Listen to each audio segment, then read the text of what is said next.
네, 오늘 또 연휴가 2주째 연속되는 가운데 우리가 예배를 드리고 있습니다.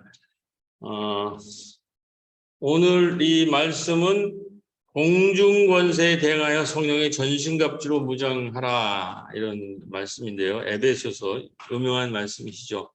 근데 오늘 우리 공도 교독과 우리 정성혜 집사님 기도가 아주 오늘 이 공중권세가 무엇인지 이를 이제 잘 표현하고 있는데, 자, 오늘 이제 말씀을 들어가기 위해서 지금 우리가 어디에 서 있는지 성서에서 에베소서에 이제 우리가 이제 입성을 한 겁니다. 에베소서에 들어오는 거죠. 여기 드로아에서 에게해를 건너서 유럽 땅에, 이게 마케도니아죠. 이 빌립보 데살로니카가 마케도니아 북부 지역이고 아가야가 남쪽인데 빌립보 데살로니카 아덴 고린도까지 우리가 쭉 지금 매해 이거를 우리가 공부합니다. 그래서 이걸 좀 하고, 이제 그 건너편에 소아시아 에베소서로 이제 바울의 일행이 들어간 거예요. 유럽을 2차 전도 여행이 쭉 훑고 이제 에베소서 3차 전도 여행으로 이제 들어가는데, 이게 아시다시피 두 쪽에 있죠. 에베소서라고 하는 바울의 그 그룹이 쓴 서신이 있고, 그건 서신이고 에베소서에 대한, 그다음에 사도행전은 역사적 기록으로 남아 있고, 이 두 얘기를 지금 오버랩해서 오늘 이 공중 권세가 지배하는 세상에서 아까 우리 기도에 나왔듯이 지금 이 정권부터 이 사회의 모든 그 제도나 기관들이 하루아침에 다 무너져가고, 코로나라는 재난이 있고, 그 다음에 그 기간에 정권이 들었는데 거의 여기에 보면 공중권세가 들어와야 됩니다. 악한 영이.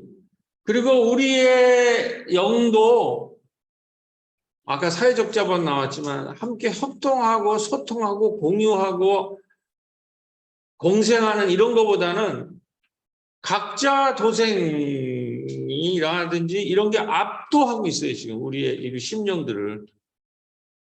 그럴 때에 이 그 각자 도생과 그 나르시즘, 자기애와 각자 도생과 이런 그 탐욕, 요 세 가지로 요약을 할 수 있는데, 각자 도생이라는 마음, 그 다음에 자기애, 그 다음에 이 탐욕, 이런 것이 완전히 사회를 지금 뒤덮고 있는 거예요. 그래, 그것이 가장 강력한 힘을 가지고 그 신을 섬기는 것이 에베소라는 거죠. 그리고 그 신을 섬기는 것에서 하는 권세와 그러한 그 신들을 봉사하는 사람들에 의해서 만들어진 우상숭배가 완전히 에베소라고 하는 거대 도시를 뒤엎고 있는데, 사도 바울 일행이 지금 들어가면서 사건이, 큰 사건이 한 도시대 사도 바울의 무리가 붙는 거예요. 전면전이 붙는 거예요. 전면전. 거기에 대해서 공중권세, 이 세상의 지금 지배 질서를 공중권세라는 개념으로 성서가 요약을 하고 있고, 그것에 대해서 성령으로 완전 무장하라는 거예요. 전면전이 붙었으니까. 그 얘기, 이거 간단치 않고 쉽지 않은 얘기입니다. 근데 하여튼 우리가 이제 들어가기 시작하는데, 자, 공중권세가 뭐냐, 공중권세가. 이게 성서의 아주 독특한 개념이고, 우리가 보통 이렇게 얘기하죠. 우리가 이 우리 이제 이 기독교는 세상의 그 악한 점이나 이 세상의 여러 가지의 문제들을 보수적인 기독교인들은 뭐로 얘기하냐면 전부 개인의 죄, 개인의 악이라는 아주 좁은 수준으로 매일 얘기를 해요. 그래서 그냥 우리가 착하고 열심히 우리가 살고 그렇게 하면 우리가 구원받는다 뭐 그런 수준이 이 보수적인 신앙이라고요. 그리고 진보적인 신앙은 그걸 넘어서서 우리의 문제를 그렇게 개인적인 단위에서만 맨날 얘기해가지고 이게 너의 죄 때문이야, 너의 문제 때문이야. 그렇게 해서 문제가 해결이 안 된다. 이거는 사회 구조적인 문제고 사회의 어떠한 권력의 문제들이고 사회의 시스템과 제도들의 문제이기 때문에 그것까지를 우리가 그리스도인들이 변화시켜야 된다. 진보인들은 그렇게 얘기를 해요. 근데 저는 뭐 다 아시다시피 우리 교회가 진보적이고 저도 굉장히 진보 신앙을 가졌는데 갈수록 그것만 가지고 해결이 안 된다는 거죠. 그리고 성서가 말하는 것이 보수가 얘기하는 개인의 악과 개인의 죄 문제만 얘기한 게 아니고 우리 또 성서가 얘기한 것이 단순한 구조적이고 사회 시스템에 대한 문제만이 아니다. 예수님과 초대교회와 성서가 얘기하는 거는 공중 권세에 대한 얘기라는 거예요. 훨씬 더 구체적인 거예요. 개인의 문제도 있고 사회적인 문제도 있는데 이 개인의 문제와 사회적인 문제가 공중 권세를 이루었다라는 거죠. 공중이라는 게 뭐예요? 공중. 에어예요, 에어. 그러니까 이 개인의 악함과 사회적 악함이라는 것이 하나의 에어, 시대의 공기를 만들고 분위기를 만들고 문화를 만들어가지고 거기에 미쳐 날뛴다라는 거예요. 그 악령이 지배한다. 그거를 에베소서 6장 12절에 뭐라고 얘기합니까? 어떻게 이런 얘기를 할 수 있는가요? 우리의 싸움은 이 땅의 사람들에 대하여 싸우는 것이 아니라 우리가 뭔가 여기에 대해서 투쟁하고 싸우는 거는 이 개인에 대해서 뭐 정지하고 이러려는 게 아니라는 거예요.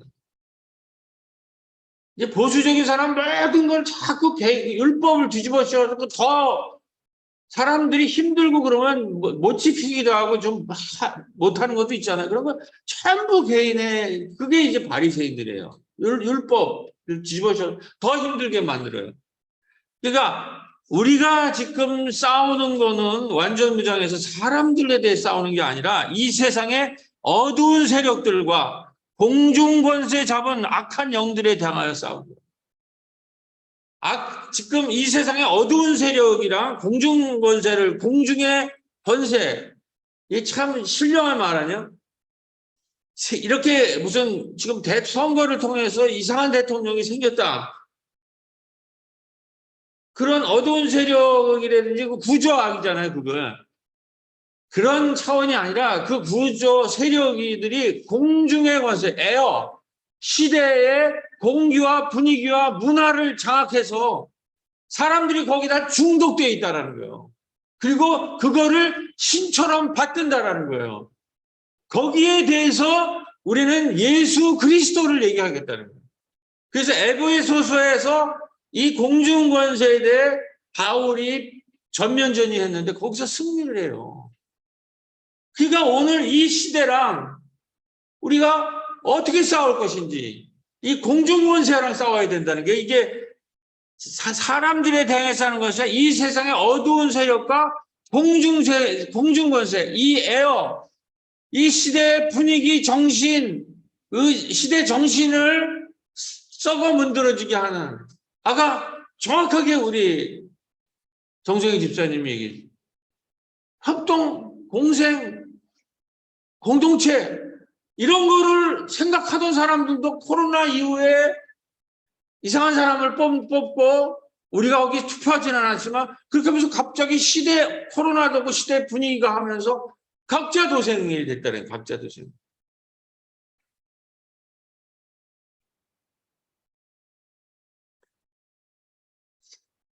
제가 그래서 오늘 분석을 해봤어요. 지금 이 시대 정신과 우리 교회의 상황과 이 모든 걸 통해서 이 공중권세가 지금 세상을 어떻게 장악하고 있는가. 그거를 이게 성서는 굉장히 신령한 언어이기 때문에 공중권세 그러면 뭐 그 분위기만 알지 정확하게 이게 뭘 얘기하는 건지를 몰라요. 이 에베소서 전체를 읽고 이거를 제대로 하지 않으면, 그러니까 다시 말해서 시대 정신과 같은 시대 공기와 같은 것인데 오늘날로는 누구요? 각자 도생이래. 각자 도생. 이거는 뭐랑 협동과 공동체랑 이건 다 반대라는 거예요. 그러니까 공중의 그 시대의 분위기나 에어가 이렇게 사람들을 벌써 지금 바꿔놓고 있는 거예요. 자기도 모르게. 그 다음에 탐욕. 제가 어디서 봤더니 지금 그 탐욕에 시달려가지고 주식 투자하고 영끌했던 사람이 지금 완전히 다 붕괴돼가지고 저기 고시원에 그거 자기 영혼까지 털어가지고 집 사는데 그냥 혼자 재산을 불리겠다고 했다가 쫄딱 망해가지고 고시원에 들어가야 되는 사람. 그런 사람이 지금 몇십만 명이 몇만 명이 된다는 거예요. 그 공중권세에 이렇게 잘못 자료처럼 이렇게 된다는 거예요. 그 다음에 아까 우리 지난주에 설교한 각자 도생이 우리 개인 영혼을 어떻게 희생시키냔 말이에요. 우리 개인들은.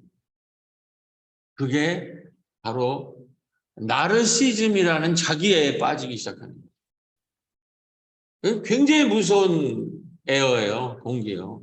거기에 빠지면 공동체나 신앙은 붕괴되는 거예요. 우리 기독교는 공동체와 타인과 예수 그리스도를 숭배하고 믿고 협동과 공유와 은혜를 믿는 공동체인데 어떻게 나르시즘을 가지고 자기 각자 도생하고 자기에 빠진 사람들이 자기만을 추구하는 사람. 여기 보면 뭐예요? 책을 읽어보면 자아도취적 이기주의자. 왜 그 사람은 자기밖에 모를까? 천지빛깔이라는 거예요. 이게 나르시즘이 교회에 빠. 이게 천지빛 이런 세계관을 가진 사람이 천지빛깔이고 교회에 들어온다. 나르시즘이 교회에 들어올 때. 이거 굉장히 무서운 얘기예요. 이러한 공중권세가 교회에 들어오고 있다는 거예요. 교회에 들어와서 파괴를 하는 거예요, 교회를. 우리 함께라는 거, 공동체라는 거 힘들어. 우리가 지금 재난기에 십자가를, 교회 십자가뿐만 아니라 지역의 십자가, 시대의 십자가를 지는 완전 무장한 전사를 키우는 것이 이 교회인데, 전사하기는커녕 자기 십자가도 매일 남한테 어떻게 해서든지 넘기고 전가하고 필요할 때만 이익될 때만 가서 탁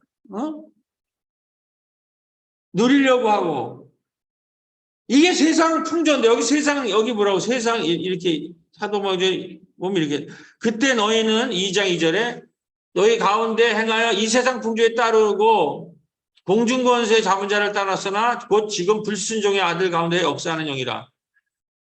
에베소서의 교회나 여기가 지금 세상 풍조에 따르고 공중권세 잡은 자를 따랐다라는 거예요. 세상 풍조라는 게.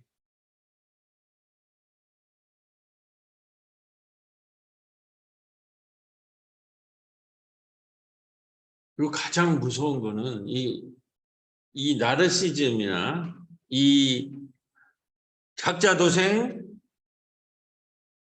나르시즘이라는 자기의 그것이 구조화되면 뭐가 되면 능력주의라는 시대의 신앙이 돼요. 능력주의 2030의 신앙이 뭐예요? 핵심이.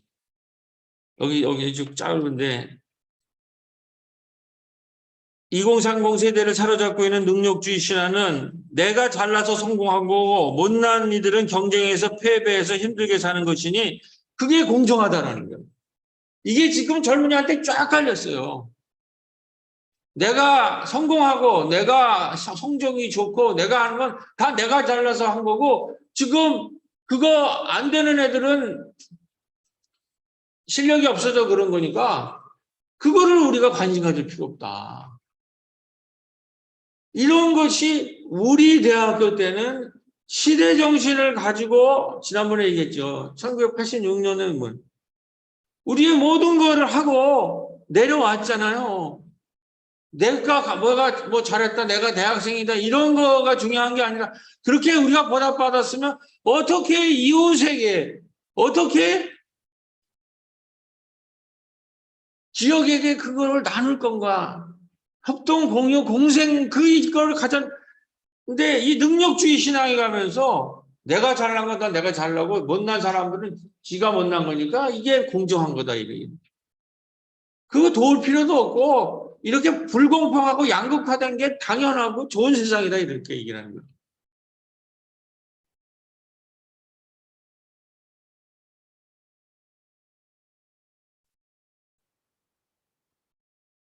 저는 그래서 지난번에 우리 작은 저기 마을교회 선언서에서 제가 그 소논문을 쓰면서 그 1980년대를 소환하자.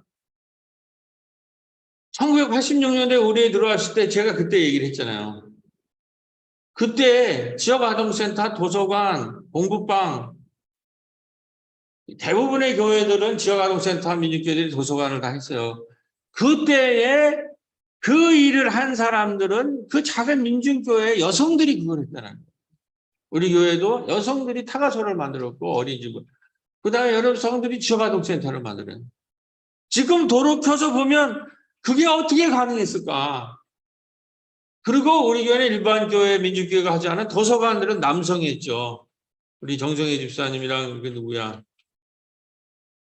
그 이은석기 그 두 집사님이 그 정신이 다 어디 갔냐는 거예요. 그게.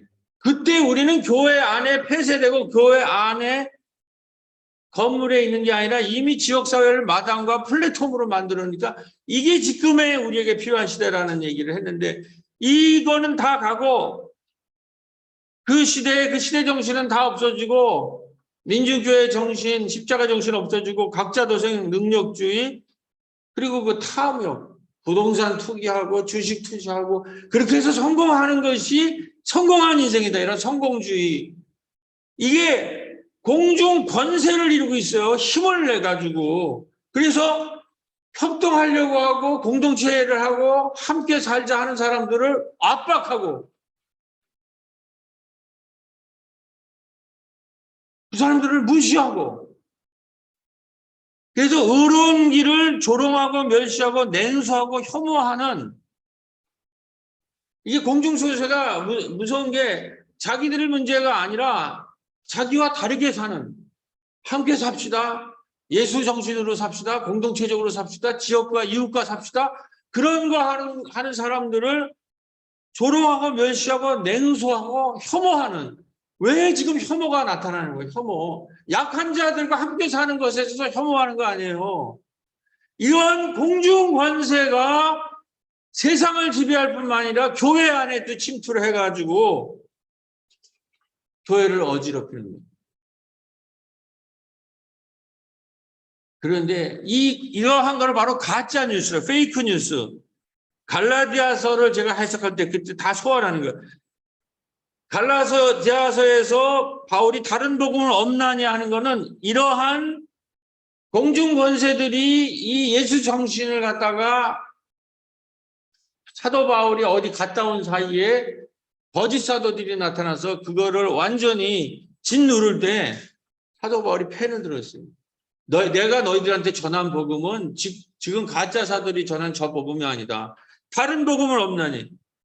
그리고 굿뉴스라는 거, 율법을 넘어선 공동체의 얘기들을 하는. 그리고 내가 가르쳐준 이후에 다른 복음은 없다라는 거. 가짜 뉴스들이라는 거. 근데 오늘 이 나쁜 권세들을 창출하고 이런 가짜 뉴스의 최고의 생산지가 어디냐는 거예요. 교회 카톡방이라는 거예요. 교회 카톡방.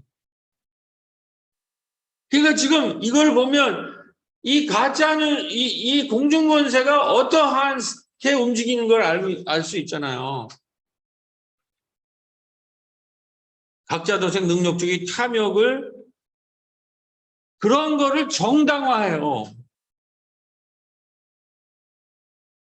그리고 이건 제가 빌려온 건데 우리 황인성 목사님이 저랑 같이 책을 쓰는데 이 책 제목을 이번에 이거를 다루려고 그러는데 이게 지금 제가 오늘 설교하는 게 너무 연결이 돼서 이걸 가져왔어요. 지금 우리 사회를 우리 황인성 목사님 저기 양평에서 아주 그 선교적 교회를 잘하는 마을 목회를 젊은 목사인데 그 책 제목을 뽑아왔는데 이래. 탐욕이 정당화되는 사회, 탐욕 사회에 길들여진 교회, 그리고 탐욕의 걸과가 지금 기후보연하는 거예요. 이런 거를 탐욕이라든지 각자도생이라든지 이 자기애를 정당화해요. 사회뿐만 아니라 공중권세들이 교회도 마찬가지란 거예요. 그게 우상이에요. 거기에 길들여져 있다는 거죠. 그리고 거기에 대해서 저항하지 않는다는 거예요. 그래서 그분 황희성 목사가 책 이름을 저항하지 않는 교회라는 거예요. 이게 잘못되어 있으면 이 공기에서 저항해야 되는데 저항을 안 해요. 참혹이 정당화되고 참혹에 길들여지고 그리고 거기에 저항하지 않는 사회와 특히 교회. 이게 교회냐라는 거예요.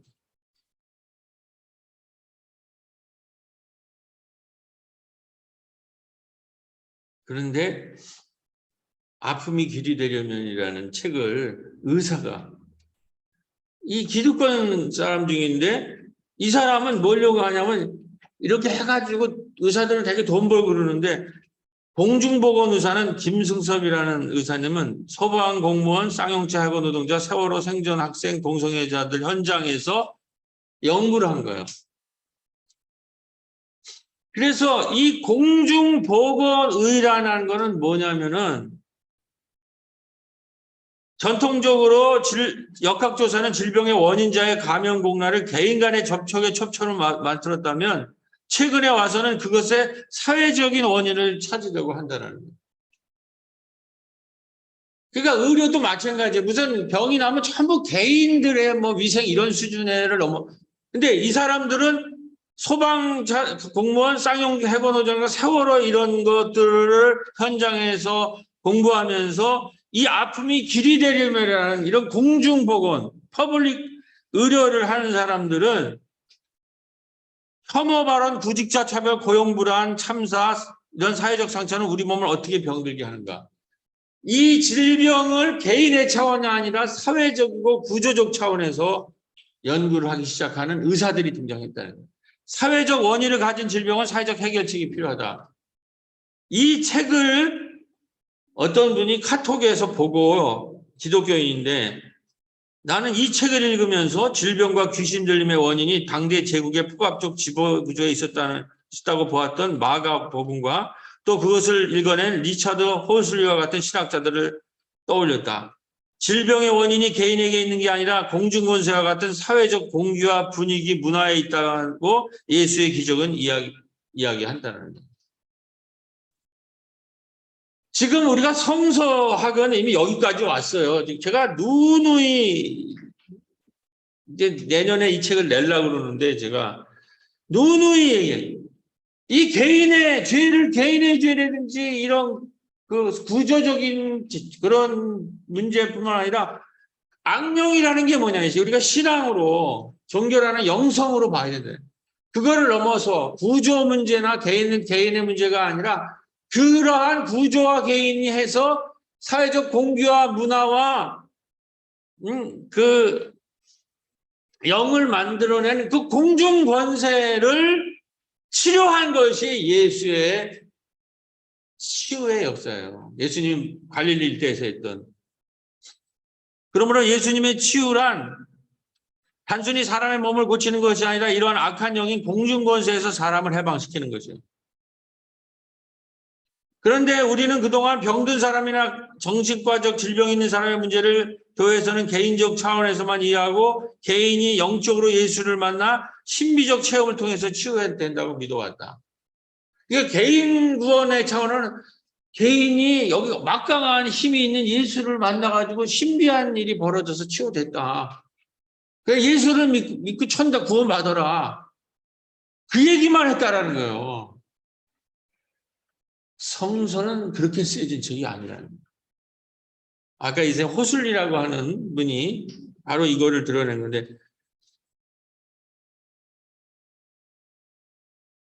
그래서 다시 말해서 복음서 예수를 통해서 질병과 기술교의 원인이 개인에게 있는 게 아니라 그를 둘러싼 사회 구조와 공동체가 처한 상황에 있다고 말한다. 시대 정신과 같은 것, 시대 공기와 같은 것, 자기의 각자도생, 능력주의, 탐욕을 정도하는 분위기, 탐욕에 저항하지 않고 의로운 길에 저항 방해하는 가짜 뉴스와 같은 이 분위기, 이 지금 모든 것이 바로 오늘 우리 교회, 우리 시대와 우리 교회를 공중의 에어, 공중의 공기와 분위기와 문화와 정신을 둘러싸고 있는 영적인 권세들이라는 거예요. 교회는 이것과 싸워야 되는 거예요. 우리 정치는 그냥 뭐 그런 수준이죠. 사회 제도를 바꾼다든지 권력을 바꾼다든지 그런 수준의 싸움 아니에요. 그것도 필요해요. 다 우리 뭐 운동하는 사람들, 뭐 이 세상에 의로운 일들 하는 사람들, 또 정치인들 그런 거 필요해. 그런데 크리스찬이라는 건 뭐냐? 더 구체적인 거예요. 이것이 어떻게 악한 영으로 시대의 공기와 분위기와 교회기를 만들어가는가? 그거를 볼 수 있는 영적인 눈이 있고 그것과 싸울 수 있는 신령한 완전 무장된 영성을 어떻게 가지고 그것과 싸울 것이냐 이 얘기를 지금 할 때라는 거예요. 자 이제 에베소서로 들어가겠습니다. 에베소서는 말했을 때 에베소도 이미 공중권세, 각자 도생 능력주의, 탐욕의 정당화와 같은 공중성세가 지배하고 있어요. 그리고 그거를 그 가짜뉴스를 믿고 퍼뜨리는 우상숭배하는 집단이 있다는 거예요. 그러니까 이게 뭐예요? 위대하다 에베소의 사람의 아마데스 시니어라고 하는 저 2시간 동안 여기서 바울이 들어오니까는 축출하기 위해서 예배를 드리는데 이 신이 있고 이 신상을 만들어서 팔아먹는 사람들이 이 에베소서의 모든 경제 구조였다는 거예요. 근데 에베소서가 어느 정도냐면 아테네의 파르테논 신전의 4배가 돼요. 어마어마한 이 크기에 여기에서 그러니까 이 신전을 유지하기 위해서 전 아시아의 사람들이 다 몰려오고 이 신전을 유지하는 사람은 이 신상을 그들한테 팔아가지고 이 사람을 이 신을 믿으면 사람들이 부경하게 온다고 그래가지고 에베소라는 도시가 유지가 되는 거예요. 근데 그 신의 정체는 사도 바울이 이 공중권세는 결국 각자 도생 능력주의 탐욕이라는 거예요. 이거를 이렇게 형상화한 것이 이 신이고 이게 공중권세고 이게 신이죠. 이거를 우상화해가지고 가짜뉴스를 이 신이 우리를 구원할 거라고 팔아먹는 것들이 여기에 있는 상인들이에요.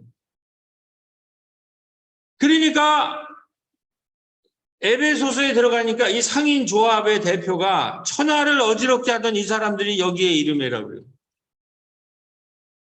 이 공중권세와는 완전히 다른 새로운 가치관과 세계관과 영성을 가진 사람이 에베소서에 입성했다는 거예요.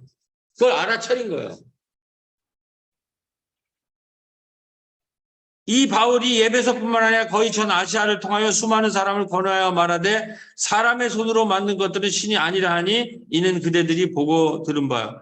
그러니까 에베소 이거와 전면적 이거를 이 신을 우상을 섬기고 만들어 가지고 그거를 또 섬기겠다고 전 유럽에서 큰 또 성전을 만들어 놓으니까 그러니까 당시에 이 신앙이라는 거는 이런 공중 권세에 불과하다라는 거예요. 사람이 만들어 놓은 사기지. 그렇게 만들어 놓고 건물을 크게 도놓으니까 뭐가 있나 그래가지고 전 아시아나 헬라에서 왔을 때 이 상인들이 그걸 팔아먹는데 전혀 다른, 그거는 각자 도생의 능력주의의 탐욕에 정당화한 그러한 사람이 만들어낸 거라고. 참 신이 아니다. 참신은 이런 각자 도생이나 능력주의나 탐욕이 아니라 협동, 공유, 소통. 그래서 하나님을 섬기고 공동체를 세우는 것이다. 예를 들면 이런 얘기를 하니까 천하를 어렵히는 사람이 왔다 그러는 거예요. 그래서 이 2시간이나 이제 바울을 나가라고 이제 싸움이 붙은 거예요. 근데 바울이 여기서 어떻게 여기서 승리했는가?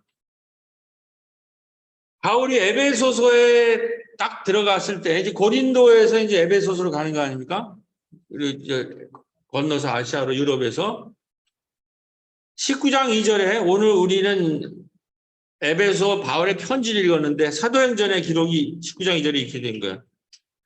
바울의 에베소서 처음 만난 사람들은 아볼로의 제자들은 성령이 있음도 듣지 못하였노라. 바울의 그 분쟁이 있을 때 고린도에서 바울의 부교육자인 아볼로를 중심으로 이렇게 사람들이 모여가지고 그 분파를 만들었잖아요. 근데 그 아볼로가 고린도에서만 전도를 한 게 아니라 에베소서에서도 말씀을 가르쳤어요. 근데 여기 지금 뭐라고 하냐면 성령도 그 제자들을 12명을 키워놓은 거예요. 그 사람들이 이제 바울이 가니까 맞아들였는데 성서에 아볼로에 대한 평가가 어떻게 나와 있습니까?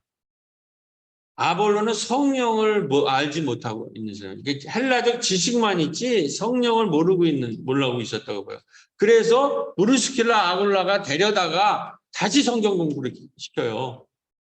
그러니까 뭐 성경을 알고 분위기는 알지만 성령의 능력이라든지 아까 말했듯이 왜 성령이 필요하냐면 공중 권세와 싸우려면 단순한 뭐 지식 이런 거 갖고 안 된다는 거예요. 새로운 성령이 임해야 되는 거예요. 그러니까 바울이 12명을 가리키니까 오순절 성령운동이 에베소서에서 터진 거예요. 그래가지고 이 12명의 아볼로의 제자들로 이 성령의 운동이 일어나서 뭐 말씀이 흥황하고 막 세리 힘을 얻고 이렇게 하니까 무슨 일이 일어나냐면 에베소서에서 19장 8절로 10절 유대인이 마음을 굳게 하여 복음을 믿지 아니하고 무리 앞에서 공공하게 비방하고 대적했다. 뭔가 성령의 부흥이 일어나고 흥황하고 힘을 얻는 거를 유대인들은 좋아하지 않아. 그래가지고 그거를 아까 말했듯이 이 가짜뉴스 박해하는 거예요. 그러니까 협동하면서 살자, 함께 살자, 공동체로 살자라는 거를 싫어하면서 그 성령의 운동이 퍼져나가니까 그거를 박해하고 가짜뉴스를 퍼뜨리는 것이 그 어느 정도였냐면 그 회당에서 바울이 말을 할 때 일어나가지고 바울을 말하지 말라고 막 이럴 정도로. 그러니까 도저히 바울이 회당에서 얘기를 하지 못해서 그때에 결단하죠. 이 유대인들과는 안 되겠다. 그래가지고 옆에 두란노 서원이라는 걸 세웁니다. 여기에 이제 2년 동안 가르쳤을 때 말씀을 완전히 이제 이런 상황에서 말씀을 읽으니까 저도 오늘 이 상황에서 말씀을 읽으니까 작년에 읽은 에베소서랑 또 달라요. 올해는 공중권세가 보이더라고요. 오늘 공중권세를 얘기해야 되겠다. 그래가지고 지금 봐요. 아볼로가 세운 성령을 받지 못한 사람들이 가리켜가지고 성령의 운동이 일어났죠. 두 번째로는 그 박해를 하니까 에베소서에 가가지고 에베소서의 제자들을 집중적으로 양성을 했죠. 이거는 에베소의 이 공중성세와 대항하느라고. 그 다음에 세 번째 무리가 있는데 회당에서 나와서 유대교 회당에 다니지만 경건한 무리라는 게 있어요. 경건한 무리. 경건한 무리. 경건한 헬라 사람들. 이 세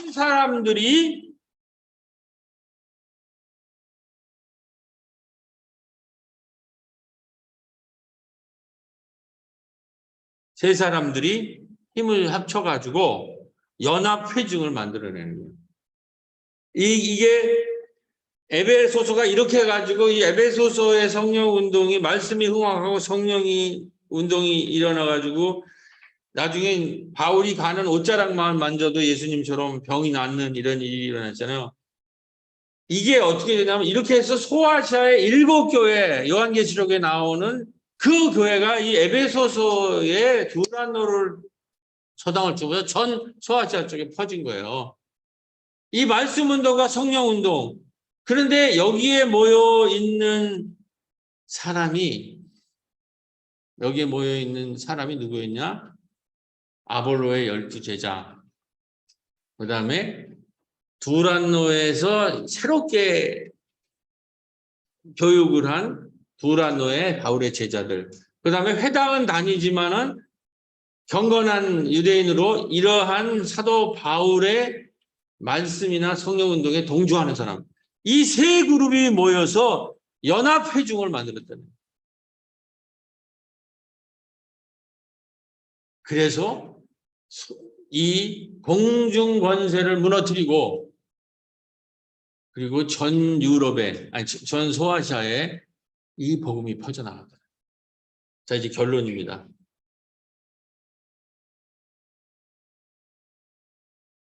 우리에게도 이 두란노의 경험이 있어요. 이게 제가 설교 옛날에 했던 건데 다시 한번은 우리가 두란노 학당 운동을 했잖아요. 제가 이거를 성경 말씀을 저서 하고 갔다 와서 안식년 갔다 와서 두란노의 서원을 일으켜서 소아시아 전체에 퍼졌는데 그때 막 기후위기가 일어났었잖아요. 제가 영국의 그 사회적 경제 보러 갔다가 왔는데 거기에 그런 물결이 일어나서 내가 돌아가면 두란노 학당과 같은 마을 성수학당, 선교학당, 문예학당을 일으켜야 되겠다. 그래서 우리 학당 운동이 일어나서 지금 그게 큰 효자가 되잖아요. 이게 에베소 두란노 학당에서 배운 거예요. 그랬는데 지난주에 장신대 학생들이 8명이 왔어요. 8명이 왔는데 들어보니까 뭐라고 그러냐면 지금 장신대 목회 시스템인데 목회 시스템은 여러 군데를 원하는 거 뭐 장애인 선교, 마을 선교, 뭐 기존 공동체, 기존 교회들 뭐 탐방이 있는데 마을 목회 신청자가 제일 많아가지고 4대 1이 되는 거예요. 그래가지고 자기 조장이 이 친구가 조장인데 가위바위보를 잘해서 자기들이 마을 목회를 올 수가 있어서 나머지 떨어져서 못 오고 자기들이 와게 됐다. 아니 그런데 제가 2년 만에 이제 대면으로 탐방을 봤는데 목회 탐방을 그 강의 1시간 정도 하는데 마을 한 바퀴 돌고 굉장히 이 신학생들이 집중을 하고 새로운 시대 정신과 신앙과 새로운 영성을 찾고 있는 모습을 거기서 볼 수가 있었어요.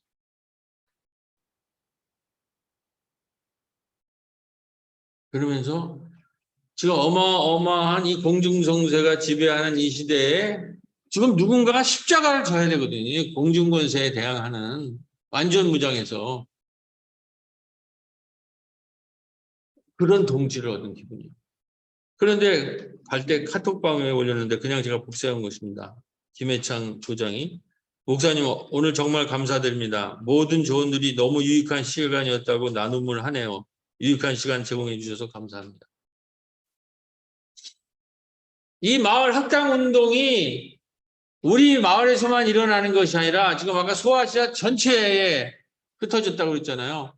신학생들이 지금 이걸 학당을 보고 간 거예요. 이게 지금 불안노 서원이 여기서 일어난 거예요. 여기만 우리 마을에만 있는 게 아니라 이 친구들이 이제 가서 목회를 하면 이런 새로운 학당 운동, 불안노 서원 운동이 한국판 운동이 일어날 수 있겠다라는 새로운 성령의 희망을 얻었습니다. 자, 그래서 이제 결론은 연합 코로나 이후에 우리가 가야 될 길은 이 연합 회중이 탄생해야 돼요. 아까 말한 이 세 그룹이 뭐예요? 에베소서에 어마어마한 공중권세가 지배하는 도시에 바울이 들어갔는데 이 공중권세가 어떻게 쌓았는가?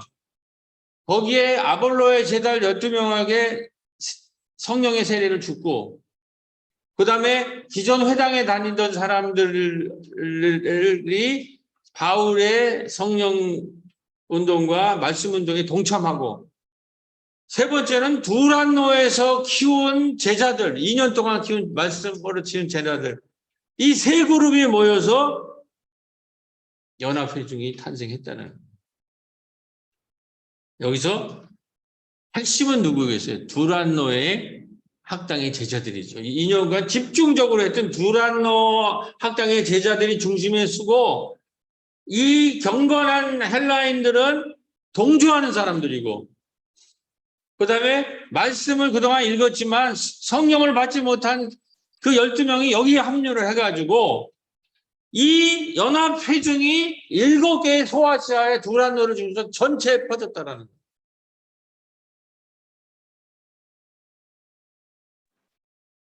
제가 지금 여러 차례 이제 마을 목회 협동조합을 세우는 거를 하는데 지금 이제 곧 카톡방을 연다고 그래요.